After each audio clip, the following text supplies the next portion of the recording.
Ah, bravo Mani, ça fait 5 minutes qu'il parle tout seul. Puisque on était au cadeau de Tonton Wolf pour les tombolas. Et là, dire qu'est-ce qu'il fout là, le Hyper MT2? Parce que j'ai commandé, c'est ce qu'il y avait dans le deuxième colis, si je retrouve la boîte qui est là. J'ai acheté à un abonné une cage complète de Arma équipe de feu. Il me l'a livré avec les tourelles, les plots de fixation au cas où, en cas de besoin. Cette cage est très très lourde. Beaucoup achètent le Fireteam et s'aperçoivent que les 1 kg, 1,5 kg de la cage dessus, ben, ça pose problème au combo d'origine. Donc soit il passe en 8 et il laisse ça dedans, soit ben, il vire la cage et met une carreau plus légère pour que l'engin soit plus à l'aise aussi. Évidemment avec le Fireteam tu fais pas des gros bâches de cochon comme tu fais avec certains autres engins, le châssis est plus long, tu peux le plier plus vite. Si c'est encore pour acheter du châssis M2C du machin et en faire un engin au prix du X-Max, prends un X-Max pour faire le goret. Et voilà. Après il y en a plein qui s'appelait, je comprends tout à fait, moi aussi ça me plaît. Mais côté méca, je préfère celui-là. Donc on a déjà fait ça. On est tous d'accord que même si sur la table, sans l'aileron, ça allait, en roulant, c'est vrai qu'il manque un petit peu l'aileron quand même derrière. La panne que j'ai eue avec par un RS en roulant, c'est un hexagone de roue qui a lâché. L'écrou s'est desserré un petit peu. Et sans pitié, ça a massacré, ça lui a fait le tour.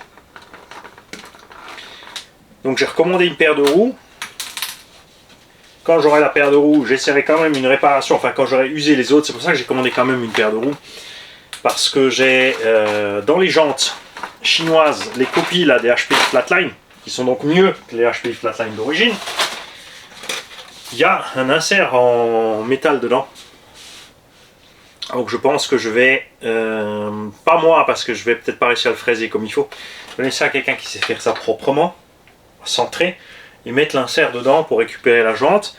Mais comme c'est pas sûr, j'ai préféré prendre une jante de plus. Et voici en gros ce que ça donne point de vue dimension, le Fireteam sur le MT2. On coupera là un petit peu l'excent sûrement. La tourelle derrière devrait arriver sur la tourelle. Et devant aussi. Ouais, donc là maintenant on a ça dans le chemin, je peux pas vous le montrer. Ça se flex, vas-y. Appuie! Mais non, idiot, c'est là que ça pose. Il est con ce mani. Ah, donc là on pourrait déplacer ici l'arceau vers l'arrière. On lui fera 2 trous de plus là. Et on fera plus court. On verra ça. Le barreau c'est pas un souci, on peut le descendre. En tout cas voilà. Si tu te posais la question, si tu prends un roller de Howa Hyper MT2, une cage de Fireteam, tu peux faire un Fireteam qui est plus fiable sur les diffs, qui n'a pas de problème de roulement porte-fusée qui saute, pas de porte-fusée qui dépop à tout bout de champ. Alors c'est des petits détails, mais vous avez vu, rien qu'à l'essai du Fireteam, on a sorti un cardan. Là aussi, tu peux buter tes tiges de suspect. Il faut le faire d'ailleurs, je te le conseille sur tous les Arma. Mais voilà. Comme ça, on sera bien. Celui-là, surtout, le gros point pour moi, c'est que cet engin a une boîte de réduction. La boîte de réduction qui permettra sans problème d'emmener des roues plus grosses. Et là, on va être bien, je pense. Ça tombe bien qu'on est là aussi d'ailleurs. On va... Alors déjà, évidemment, je remercie le vendeur. Parce que, alors le prix c'était le même prix pour tout le monde, hein. Et moi j'ai pas discuté le prix, j'ai même arrondi au-dessus. La façon de faire, m'a proposé un prix cool, il a été très rapide, donc moi, boum, hop, j'ai mis une couche de plus pour qu'il puisse aller boire un verre avec sa chérie par exemple. D'ailleurs on demandera madame si tu l'as fait, hein, attention.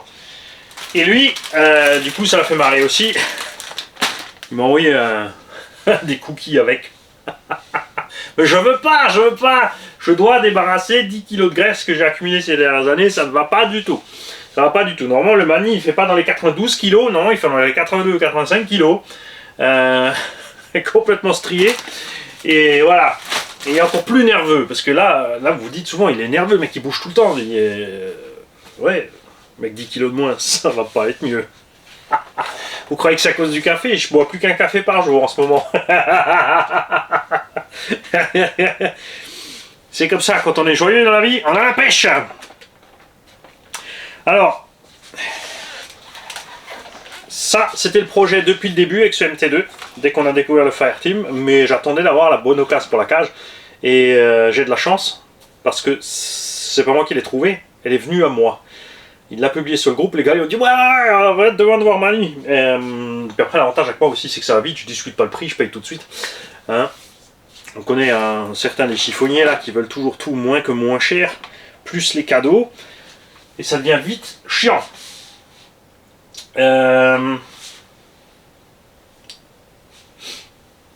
J'ai oublié quelque chose dans l'histoire. Donc ouais, bon après ça me plaît quand même avec le truc du mardeur, parce que ça, évidemment c'est lourd. Bon lui, en 8S avec le moteur adéquat, c'est ça qu'on voulait parler. Le moteur, avec le moteur adéquat, évidemment il n'y a aucun problème pour emmener ce poids. Ça c'est ce qui est cool.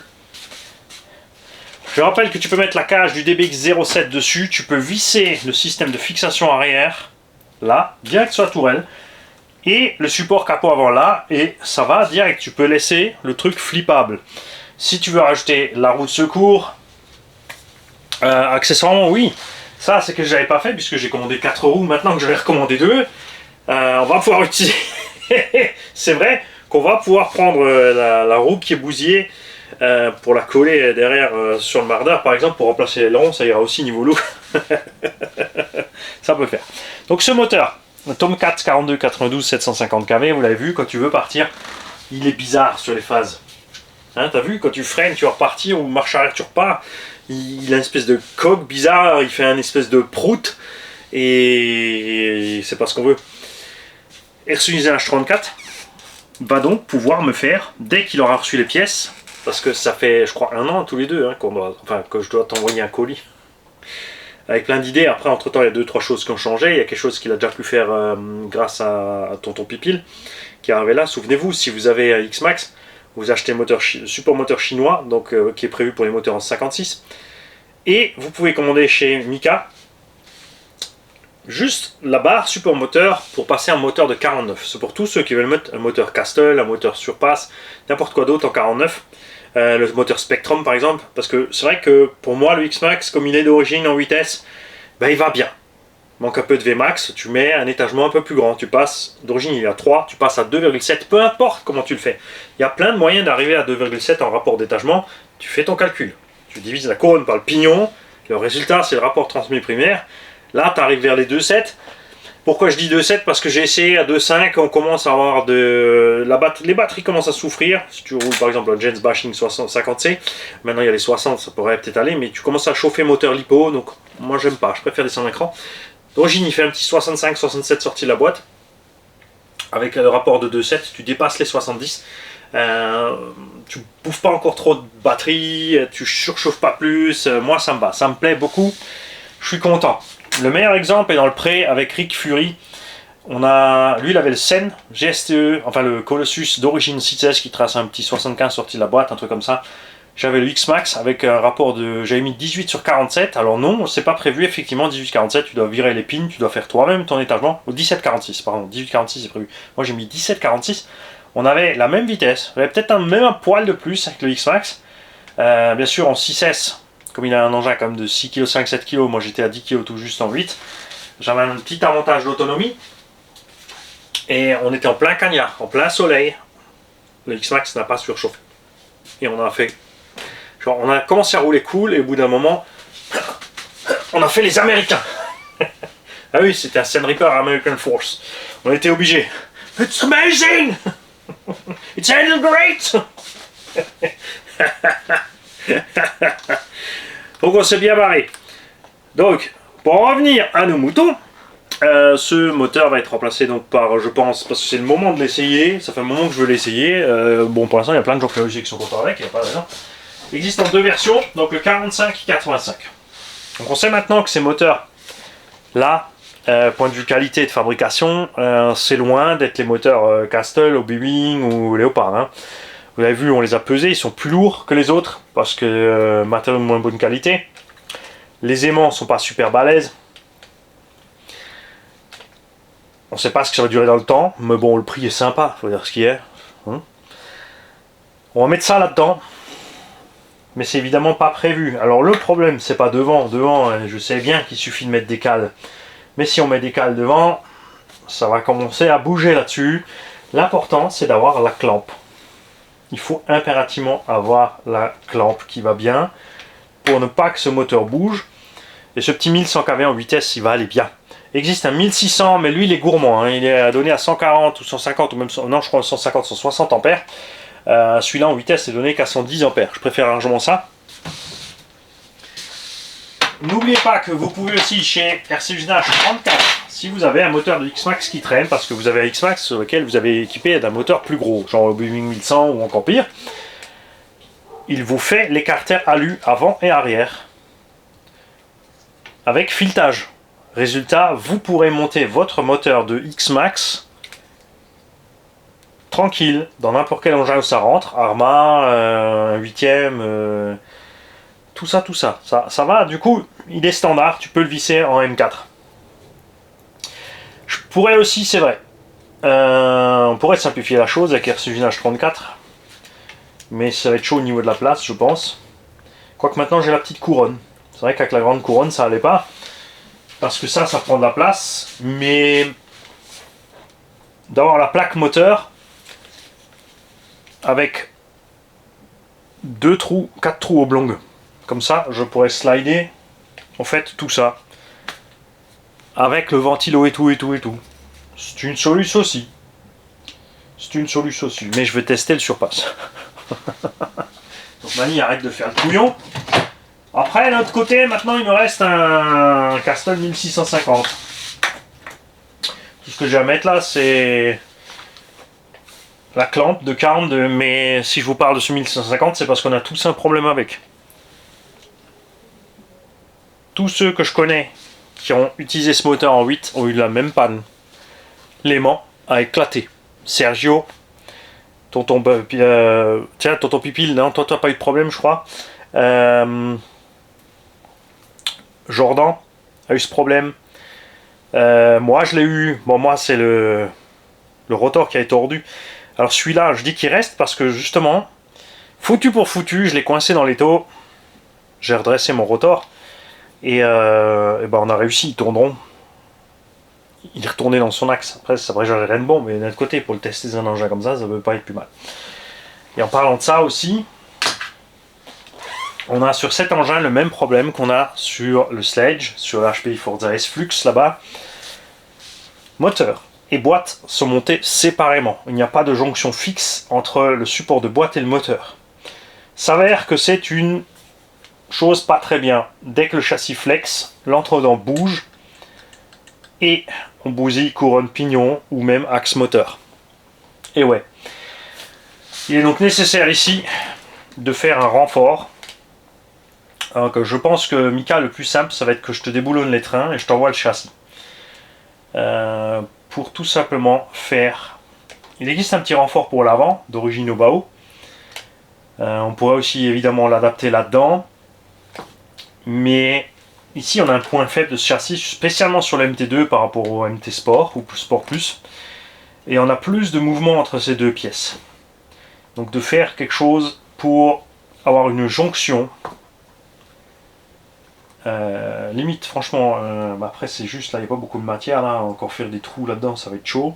Par en dessous, bon, tu me diras si la boîte de toute façon est là, donc poser peut-être une plaque. Voilà, ça va être problématique là, il y a les vis là, si on met 2 vis au milieu, ça va pas être top.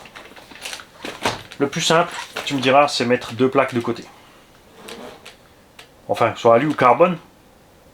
On pourrait faire un... Ouais. On pourrait demander à RC by J aussi de nous faire 2 plaques en carbone ici, qu'on boulonnera en dessous. Ça, c'est pas un problème, on adaptera.